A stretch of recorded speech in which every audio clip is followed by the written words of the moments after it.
अस्सलाम वालेकुम। Today we are going to discuss pulmonary infections from Pathoma. सबसे पहले हमारे पास निमोनिया है। निमोनिया क्या होता है कि infection of the lung parenchyma. Normally lungs का क्या काम होता है कि उन्होंने जो है वो गैसियस एक्सचेंज करवानी होती है। जो हमारे पास एल्वेलाई में जब एयर जाती है वहाँ से जो है ब्लड वेसल के थ्रू जो है वो ऑक्सीजन जो है ब्लड में चली जाती है। ठीक है, अगर ये एल्वेलाई है, ये ब्लड वेसल है, यहाँ से ऑक्सीजन जो है वो ब्लड में चली जाती है और ब्लड से carbon dioxide back to alveoli चली जाती है और देन ये एक्सपायर हो जाती है कार्बन डाइऑक्साइड। ठीक है, अब निमोनिया में क्या होता है कि इसमें infection of the lung parenchyma हो जाती है। इन्फेक्शन ऑफ लंग पेरेन्काइमा की वजह से हमारे पास क्या होता है, इन्फ्लेम्ड एयर सैक्स जो हैं वो फिल्ड हो जाती हैं with by means of fluid. ठीक है, उसको हम निमोनिया कहते हैं। देन इसके कॉजेज़ क्या हैं। नॉर्मल जो हैं डिफेंसेस अगर इम्पेयर हो जाएं, जैसे कि जो है हमारे पास नॉर्मल डिफेंस मैकेनिज्म होता है ना, कफ रिफ्लेक्स, जैसे कोई फ़ौरन बॉडी अंदर जाती है तो कफ होती है। ठीक है, अगर ये इम्पेयर हो जाए, अगर डैमेज टू म्यूकोसिलरी एस्केलेटर हो जाए या म्यूकस प्लगिंग हो जाए, ठीक है, ये इन सब की वजह से निमोनिया हो सकता है। अब क्लिनिकल फीचर्स क्या होंगे, उसको फीवर होगा, चिल्स होंगी, प्रोडक्टिव कफ होगी भी येलो ग्रीन जो है पस, या फिर ब्लडी स्पूटम होगा, टैकीपनिया होगा, जो प्लूरिटिक चेस्ट पेन हो रही होगी। इसके अलावा डिक्रीज ब्रेथ साउंड्स होंगे, क्रैकल्स जो हैं वो हमें मिल रहे होंगे। इसके अलावा जो है डलनेस टू परकशन होगी, अगर उसको परकस करके देखेंगे डल फील होगा एंड एलिवेटेड जो है वो WBC काउंट होगा।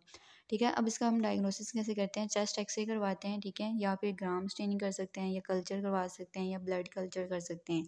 अब जो हमें एक्सरे पे हमें जो है वो 3 पैटर्न्स नज़र आते हैं। एक होता है लुबार नमोनिया, एक होता है broncho pneumonia and interstitial pneumonia. सबसे पहले हमारे पास लुबार नमोनिया आ जाता है। Lobar pneumonia it is characterized by consolidation of the entire lobe of the lung. एक entire lobe of the lung involve होता है इसमें। और इसके कॉजेटिव ऑर्गेनिज्म कौन से होते हैं, स्ट्रेप्टोकोकस नमोनिया 95% एंड क्लेब्सियला नमोनिया। ठीक है, देन अगर हम इसकी फेजेस की बात करें तो इसमें हमें 4 तरह की फेजेस नज़र आती हैं। ठीक है, कंजेशन नज़र आती है। कंजेशन क्यों होगी, due to congested vessel, vessel congest कर जाएंगे वहाँ पे जहाँ पे इन्फ्लेमेशन हो रही है, जहाँ पे इन्फेक्शन है वहाँ पे क्या होगा, वेसल्स डायलेट कर जाएंगे, कंजेशन नज़र आएगी, हमें एडिमा नज़र आएगा। दूसरी रेड हेपेटाइजेशन हो सकती है। रेड हेपेटाइजेशन क्यों होगी, ड्यू टू न्यूट्रोफिल्स या फिर हेमरेज जो कि एल्विलर एयर स्पेसेस को फिल कर रहा है। ठीक है, और इसमें जो है ना हमें लंग की अपीयरेंस जो है हमें स्पॉन्जी लंग्स नज़र आते हैं। नॉर्मल हमारे पास इसमें हमें सॉलिड जो हैं वो लंग्स नज़र आते हैं। नॉर्मल हमारे पास स्पॉन्जी लंग्स होते हैं, तो हमें सॉलिड कंसिस्टेंसी इसकी लिवर जैसी नज़र आती है। ठीक है, जिस तरह लिवर सॉलिड होता है ना, वैसे इसकी कंसिस्टेंसी नज़र आती है। इसलिए हम इसको हेपेटाइजेशन का लफ्ज़ यूज़ करते हैं। और रेड हम इसलिए यूज़ करते हैं कि इसमें जो है ना वो हेमरेज होता है रेड कलर का। ठीक है, एक्सुडेट नज़र आ रहे होते हैं हमें। देन इसके बाद ग्रे हेपेटाइजेशन आती है। इसमें क्या होता है कि इसमें अब रेजोल्यूशन हो रही है ना, हमारे बॉडी का इम्यून सिस्टम एक्टिवेट हो गया है निमोनिया के अगेंस्ट, तो हम डिग्रेडेशन ऑफ रेड सेल्स हो रही होगी। ठीक है, और ग्रे हेपेटाइजेशन, लेकिन अभी भी उसकी कंसिस्टेंसी जो है वो लिवर जैसे ही है, सॉलिड ही है। देन फाइनली जो है वो रेजोल्यूशन हो जाती है।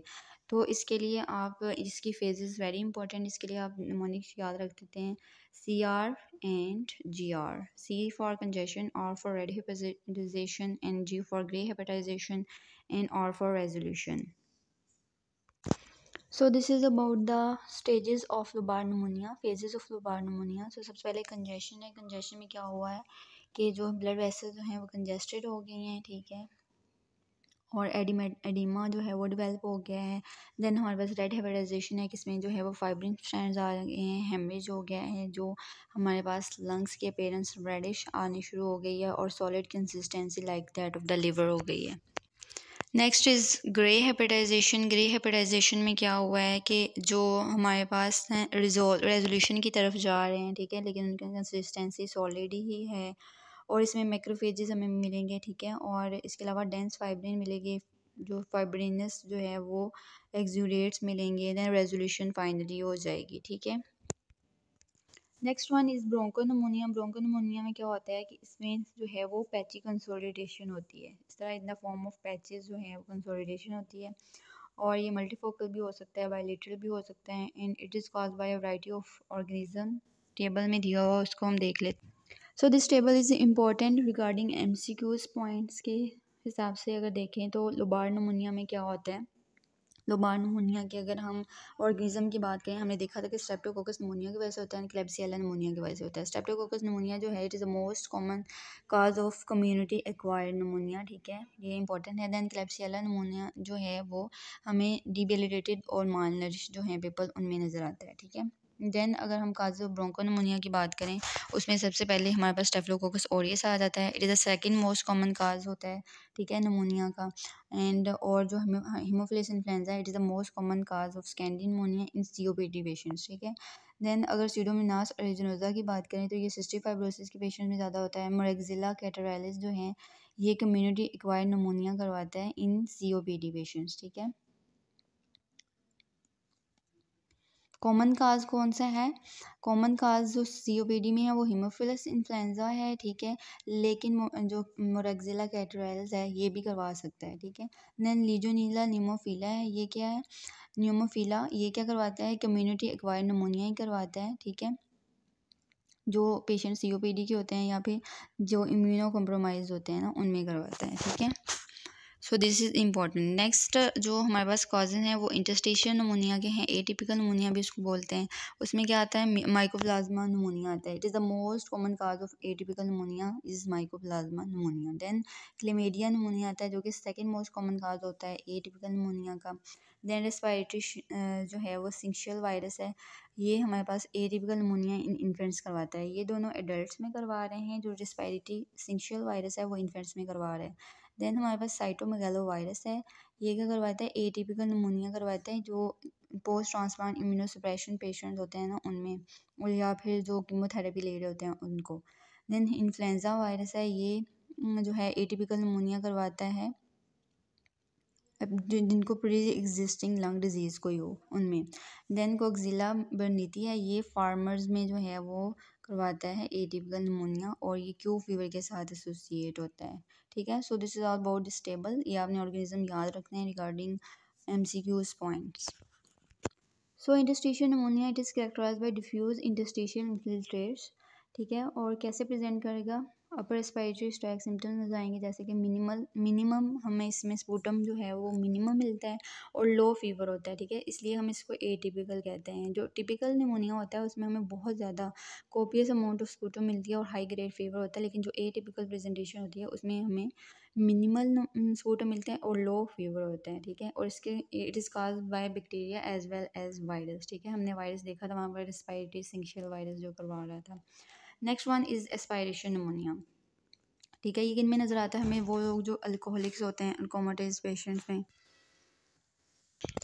सो उनमें क्या होता है कि उनके ओरोफेरिंक्स में ना एनारोबिक बैक्टीरिया होते हैं, हमारे ओरोफेरिंक्स में एनारोबिक बैक्टीरिया होते हैं, बैक्टीरियाइड्स, फॉस्फोबैक्टीरियम एंड पेप्टोकोकस, तो ये एस्पायरेशन निमोनिया इस वजह से होता है।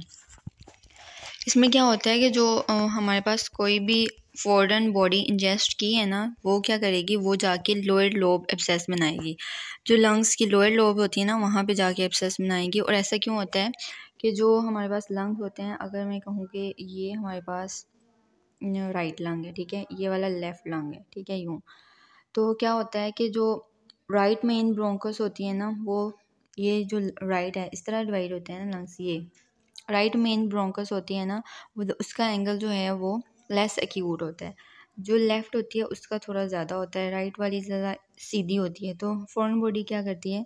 कोई भी फॉरेन बॉडी होगी ना वो राइट वाले में इस तरह सीधी आ जाएगी, ठीक है, ज़ाहिर है उसको सीधा रास्ता मिल रहा है तो वो सीधी आ जाएगी, और इस तरह आके जो है वो लोअर लोब में एब्सेस बना देगी, ठीक है, क्योंकि ये जो है मोर वर्टिकल होती है, लेस एक्यूट एंगल पे होती है जो राइट ब्रोंकस होती है, लेकिन जो लेफ़्ट ब्रोंकस होती है वो ज़्यादा एक्यूट एंगल पे होती है, इसलिए वहाँ फॉरेन बॉडी जाने के चांसेस कम होते हैं। So this is all about aspiration and pneumonia. Next infection जो हमने पढ़नी है वो है ट्यूबरक्यूलोसिस।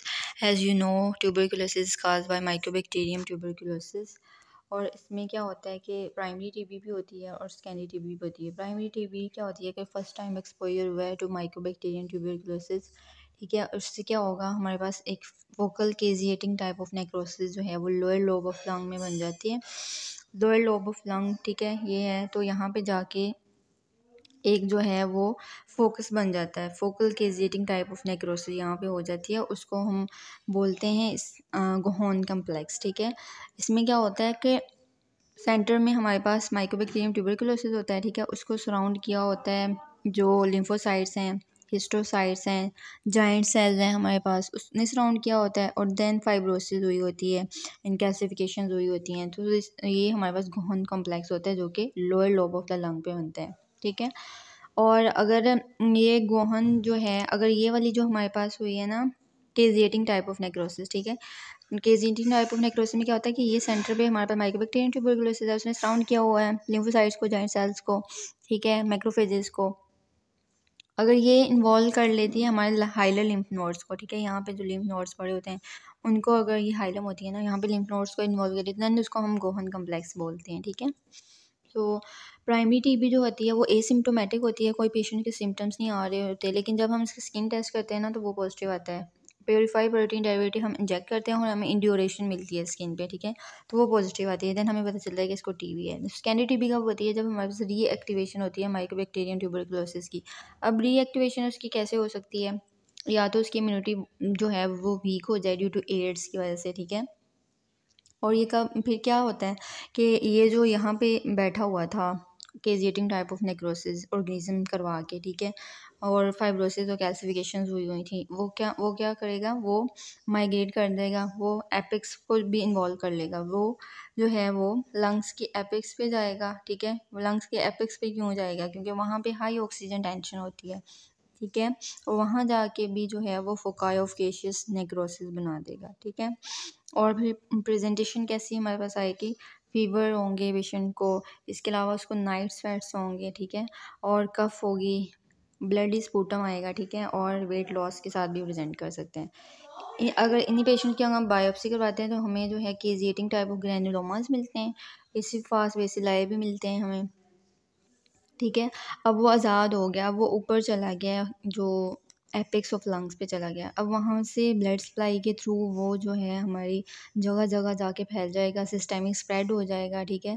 वो किसी भी टिश्यू को इन्वॉल्व कर सकता है। मोस्ट कॉमन साइट्स जो होती हैं उसकी मेनिंजेस में जा सकता है, मेनिंजाइटिस कर देगा वहाँ जाके, ठीक है। सर्वाइकल लिम्फ नोड्स को कर लेगा, देन किडनीज को इन्वॉल्व कर लेगा, लंबर वर्टिब्रे को इन्वॉल्व कर लेगा, तो देन उसको हम पोर्ट डिजीज़ कहते हैं। और इसी तरह का वो जो ब्लड सप्लाई होके जब हमारे पास वापस लंग्स में आएगी ना, लंग्स में जो है, जब वो वापस लंग्स में इस तरह आएगी तो हमारे पास क्या होगा, यही ऑर्गेनिज्म जब लंग्स में आ जाएगी तो वो जगह जगह आके जो है वो लीन्स बनाएंगे इस तरह, ठीक है। उसको हम मिलियरी ट्यूबरकुलोसिस कहते हैं, ठीक है। ये मेरा लंग बहुत गंदा बना है, ड्राइंग मेरी बहुत गंदी है, इसके लिए मैं माज़रत चाहती हूँ। तो क्या होता है हमारे पास कि जब ये ब्लड बॉर्न रूट से जब ब्लड सप्लाई वापस आएगी ना लंग्स को, तो यहाँ पे जाके वो जगह जगह लीन्स बनाएगा, उसको हम मिलियरी ट्यूबरकुलोसिस कहते हैं। यही बात उसने बताई हुई है कि जो होती है ना कि कैविटरी फोकाई ऑफ केशियस नेक्रोसिस में लीड टू मिलियरी ट्यूबरकुलोसिस, ठीक है। और देन उसको हम फिर ट्यूबरकुलोसिस ब्रोंकोनिमोनिया कहते हैं, ठीक है। हमने ब्रोंकोनिमोनिया में यही पढ़ा था ना कि जो होती है पैची कंसोलिडेशन हो जाती है ऑफ द इंटायर लंग्स, तो इसमें फिर यही होता है कि वो ब्लड सप्लाई जो है जब वापस लंग्स में आती है तो वो जगह जगह जो है वो ऑर्गेनिज्म जो है वो पैची कंसोलिडेशन कर देता है और उसको फिर हम ट्यूबरकुलोसिस ब्रोंकोनिमोनिया कहते हैं। So this is all about pulmonary infections. Ma'am आपको जो मिलियरी ट्यूबरकुलोसिस है उसकी पिक्चर दिखा देती हूँ।